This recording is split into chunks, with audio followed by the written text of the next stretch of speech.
Assalamualaikum warahmatullahi wabarakatuh. Nama saya Siti Batu Adawiyah. Di sini saya akan menjelaskan mengenai biografi Imam Syarawi. Nama lengkap dari Imam Syarawi yaitu Syekh Muhammad Mutawalli Asy-Syarawi Al-Husaini. Beliau lahir di Mesir, tepatnya di desa Kadus, sebuah desa kecil yang terletak di Kepulauan Timur, Kecamatan Mait Gamaid, Kabupaten Dakhiliyah, pada hari Ahad, tanggal 16 April 1911 Masehi. Kemudian beliau wafat pada hari Rabu tanggal 17 Juni 1998 Masehi. Pada saat itu beliau berusia 87 tahun dan dimakamkan di daerah Dakandus. Kemudian nama ayah beliau yaitu Muhammad Mutawalli Asy-Syarawi. Beliau ini berprofesi sebagai petani dan pedagang yang amat mencintai ilmu pengetahuan. Beliau juga termasuk cucu keturunan Nabi Muhammad SAW lewat jalur Hasan bin Ali. Kemudian mengenai pendidikannya, beliau memulai dengan menghafal Al-Quran pada Syekh Abdul Majid Pasha yang ada di daerahnya, dan beliau menghatamkannya pada usia 11 tahun. Kemudian mengenai pendidikan formalnya, beliau diawali dengan sekolah dasar di Al-Azhar pada tahun 1926 Masehi. Kemudian beliau melanjutkan di sekolah menengah pertama dan tamat sanawiyah pada tahun 1932 Masehi. Kemudian beliau melanjutkan kuliah di Fakultas Bahasa Arab Universitas Al-Azhar pada tahun 1937 Masehi dan lulus pada tahun 1941 Masehi. Kemudian beliau juga menamatkan pendidikan alamiahnya dan mendapatkan lisensi mengajar pada tahun 1943 Masehi. Beliau ini sedari kecil sudah mempunyai keahlian dalam berbicara.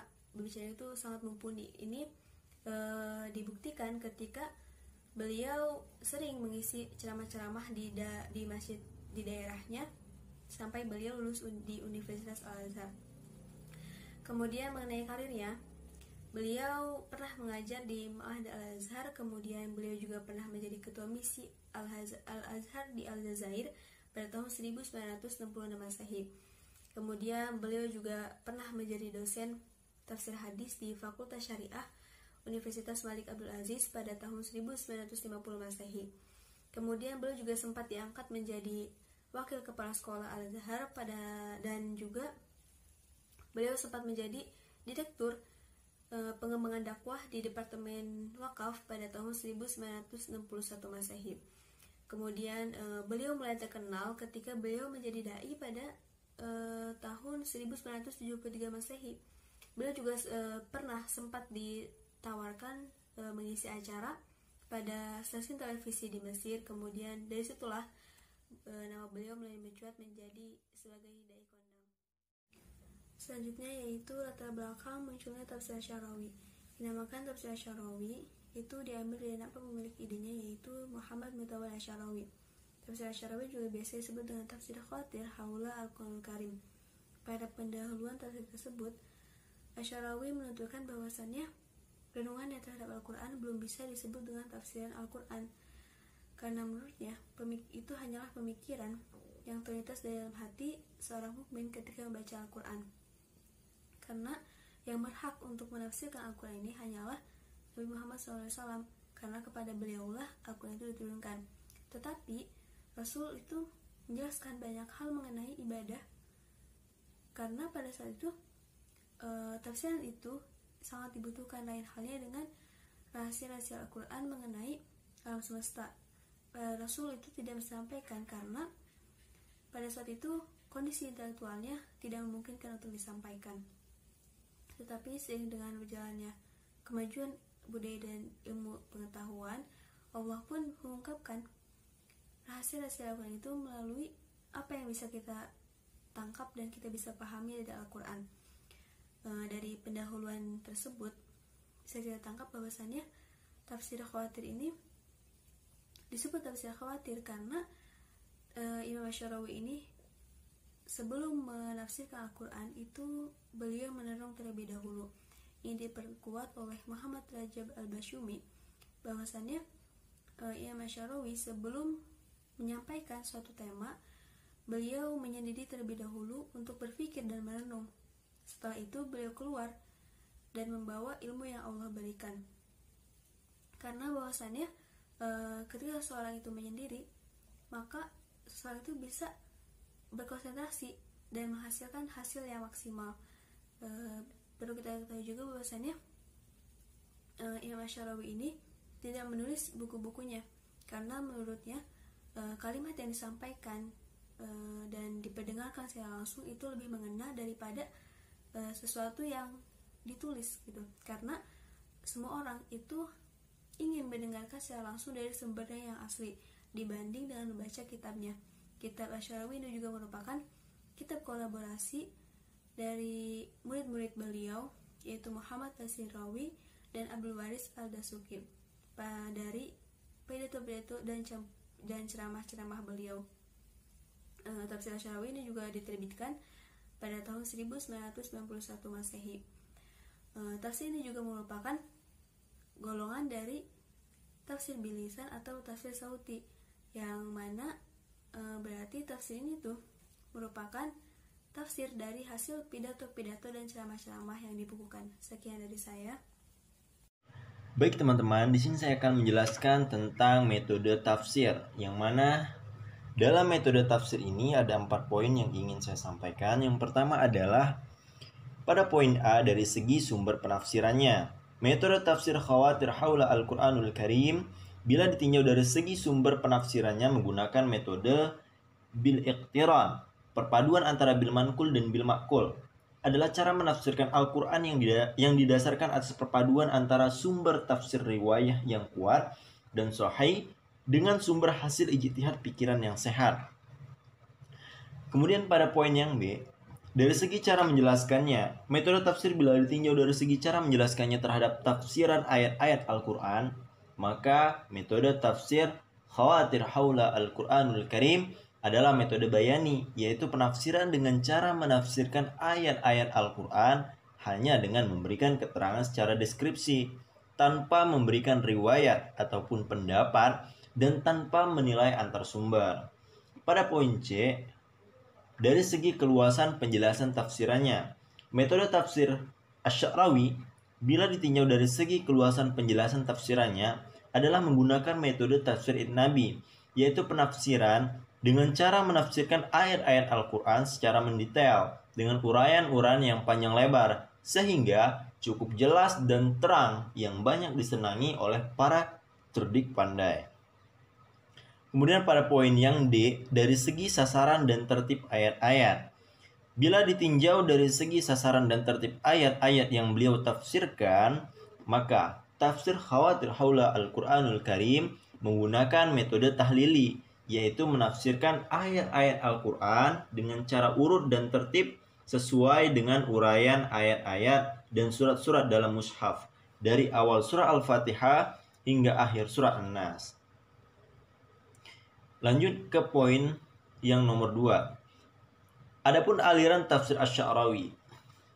Sesuai dengan profesi Asy'arawi sebagai dai yang mengabdikan diri untuk berjuang di dunia dakwah, tujuan utama yang ingin beliau capai adalah ingin menciptakan perubahan dalam kehidupan sosial ke arah yang lebih baik dan memperbaiki kekacauan dan kerusakan yang terjadi dengan selalu mencari solusinya di dalam Al-Quran.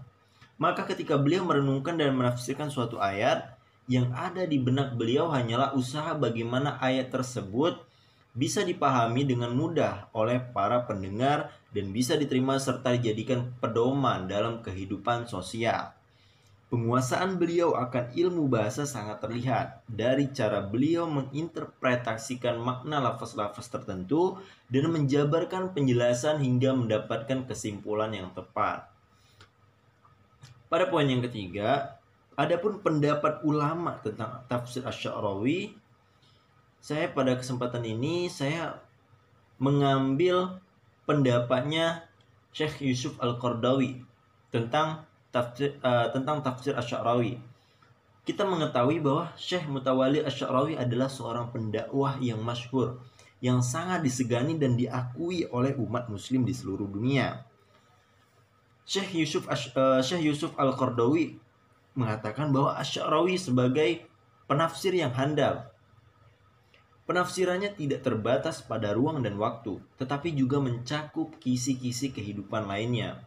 Bahkan dalam kesehariannya, ia terkesan menggandrungi sufisme.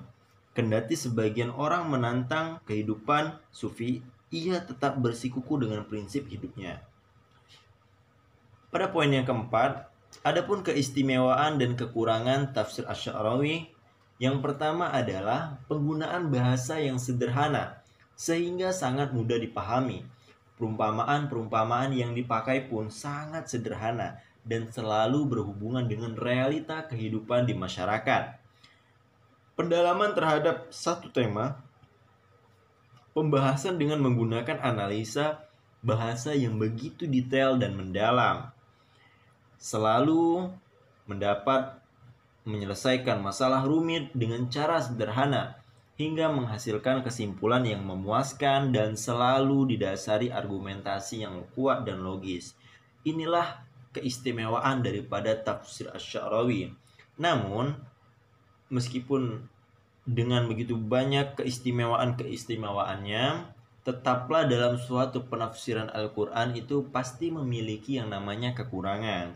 Adapun kekurangan yang dimiliki dalam kitab tafsir Asy-Sya'rawi adalah terkadang menjelaskan suatu ayat dengan pembahasan yang terlalu luas dan sering menjadi kebingungan bagi para pencerna untuk menafsirkan suatu ayat, dan juga sering terjadi pengulangan-pengulangan dalam penafsiran. Kemudian banyak menggunakan hadis-hadis dhaif di samping hadis-hadis qudsi, juga tidak menyebutkan sanad hadis secara lengkap. Baik teman-teman, lanjut ke slide berikutnya, yakni tafsir Asy-Sya'rawi dalam surah Al-Baqarah ayat 255, atau yang sering kita kenal dengan ayat kursi. Asy-Sya'rawi menafsirkan surah Al-Baqarah ayat 255 di dalam kitab tafsirnya. Itu lebih daripada 10 halaman beliau menafsirkan surat Al-Baqarah ayat 255 ini, atau yang sering kita kenal dengan ayat kursi. Namun dalam pembahasan kali ini saya akan mempersingkat penjelasan yang ada daripada kitab tafsir beliau.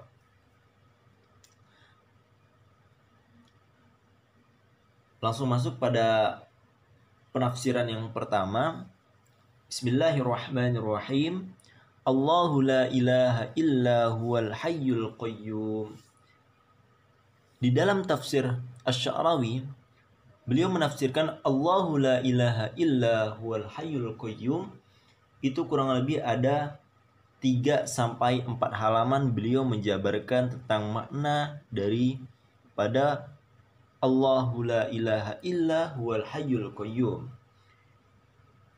Di awal pembahasan, beliau mengajak kita untuk bertawakuf, merenungkan firman Allah, Allahu la ilaha illa huwa, yang mana kata Allah adalah nama atau zat yang wajib ada, wajibul wujud. Dan ketika kita mengatakan Allah, maka pikiran tertuju ke zat yang wajibatul wujud. Apa yang dimaksud dengan wajibatul wujud? Asy-Sya'rawi mengatakan wujud itu ada 2. Ada yang wajib dan ada yang mungkin. Yang wajib adalah sesuatu yang sangat perlu dan harus ada. Dan ketika dia memberitahu kita tentang namanya, yaitu Allah, memberi kita pikiran bahwa kata Allah ini menantangnya untuk disebut sesuatu yang lain. Jika kita semua beriman, maka rasa hormat kita terhadap tantangan ini berdasar pada iman. Tapi di sini ada orang-orang kafir kepada Allah, pemberontak dan ateis yang mengatakan Allah adalah mitos. Namun, apakah salah satu dari orang-orang ini berani menyebut dirinya Tuhan? Tidak ada satupun yang melakukan ini karena Tuhan menantangnya, dan tidak ada yang bisa menjawab tantangannya. Dan kegagalan orang-orang kafir dan ateis untuk menjawab tantangan ini adalah bukti bahwa ketidakpercayaan mereka tidak kuat dalam jiwa mereka. Jika ketidakpercayaan mereka benar, mereka akan berkata, kami akan dipanggil dan lihat apa yang terjadi. Tetapi ini tidak terjadi. Oleh karena itu, Allah adalah pengetahuan tentang wajibul wujud yang disifati oleh semua sifat yang sempurna. Setelah itu, datang suatu masalah yang mendasar, yaitu firman Allah, La ilaha illa huwa. Di sini kita menemukan peniadaan dan penetapan. Penafian pada la ilah dan penetapan pada illa huwa, nafi meninggalkan dan itsbat. Allah menafikan dirinya dari adanya syarikat atau sekutu, kemudian menetapkan keesaannya.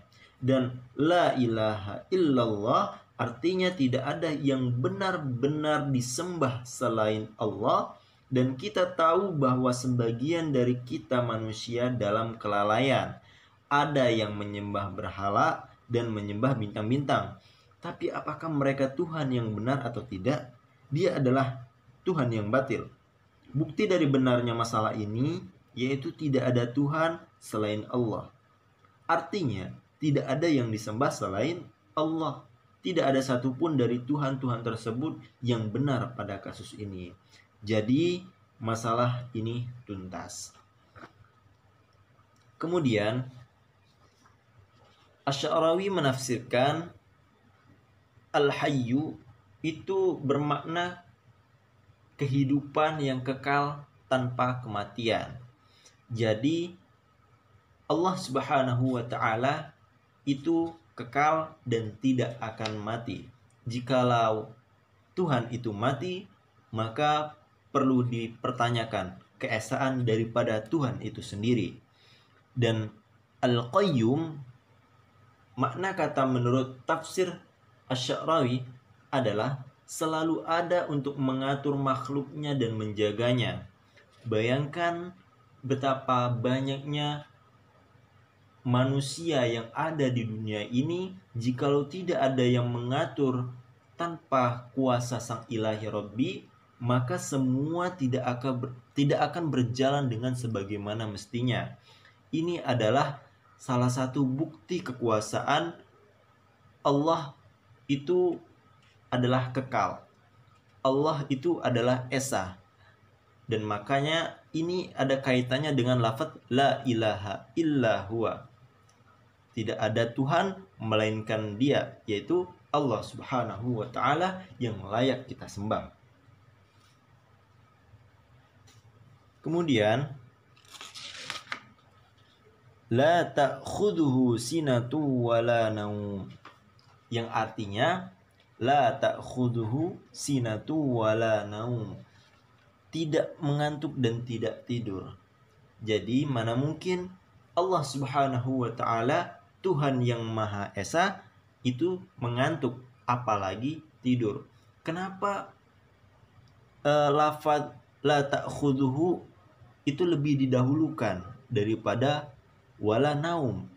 Karena proses untuk tidur itu diawali dengan mengantuk terlebih dahulu. Seperti itulah yang diterangkan dalam tafsir Asy'arawi. Namun dalam hal ini saya mencoba meringkas secara lebih singkat padat tentang penafsiran la ta'khudhuhu sinatu wala naum. Jadi apabila sudah la ta'khudhuhu sinatu, maka sudah pasti wala naum, tidak tidur. Jikalau proses sebelum tidur itu sudah tidak dilalui, maka sudah pasti tidak akan tidur. Mana mungkin tiba-tiba Allah Subhanahu wa ta'ala atau Tuhan itu sendiri langsung tidur. Bagaimana Dia mengatur keseluruhan alam semesta yang sudah Dia ciptakan ini? Maka dari itu sudah pastilah la ta'khudhuhu sinatu wala naum. Kemudian lahu ma fis samawati wa ma fil ard, yang artinya kepunyaannya apa yang di langit dan di bumi. Jadi di dalam tafsir Asy'arawi menjelaskan Allah Subhanahu wa ta'ala dengan kekuasaannya mempunyai apa yang ada di langit dan apa yang ada di bumi.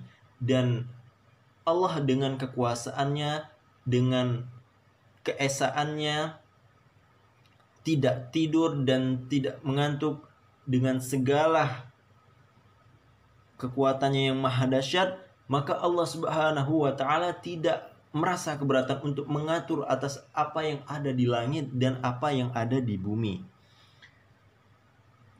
Man dzalladzi yashfa'u 'indahu illa bi'idni. Yang artinya tiada seorang pun yang dapat memberi syafaat di sisi Allah melainkan dengan seizinnya. Di dalam kitab tafsir Asy-Sya'rawi, beliau mengatakan apabila ada orang yang mengumpulkan seluruh orang, meskipun seluruh umat manusia ini, maka tidak akan ada yang bisa memberikan syafaat di sisi Tuhannya tanpa seizin daripada Allah Subhanahu wa taala. Selanjutnya, ya'lamu ma baina aydihim wa ma khalfahum wa la yuhituna bi syai'in min 'ilmihi illa bima syaa. Allah mengetahui semua apa yang di hadapan mereka dan di belakang mereka, dan mereka tidak mengetahui apa-apa dari ilmu Allah melainkan apa yang dikehendakinya. Jadi di dalam tafsir Asy-Sya'rawi menjelaskan ini sangat panjang dan lebar. Namun dalam hal ini saya coba untuk meringkasnya saja. Jadi pada intinya Asy-Sya'rawi menafsirkan ayat ini, meskipun orang-orang mencoba untuk menyembunyikan sesuatu agar tidak terlihat dari Tuhan, agar tidak terlihat dari umat manusia lainnya, tentu itu mustahil. Karena Allah mengetahui semua apa yang di hadapan mereka dan di belakang mereka.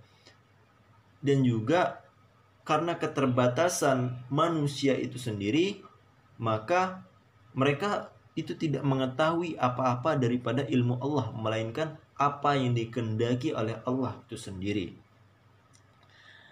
Wasi'a kursiyyuhus samawati wal ard.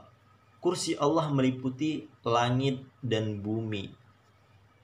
Asy-Sya'rawi menafsirkan kata kursi di sini bukanlah kursi seperti yang kita bayangkan. Namun kursi Allah di sini adalah bentuk suatu kekuasaan, bentuk suatu tahta yang mana Allah meliputi langit dan bumi, atas yang bermaksud kepada penjelasan tentang kekuasaan dan keesaan Allah Subhanahu wa taala.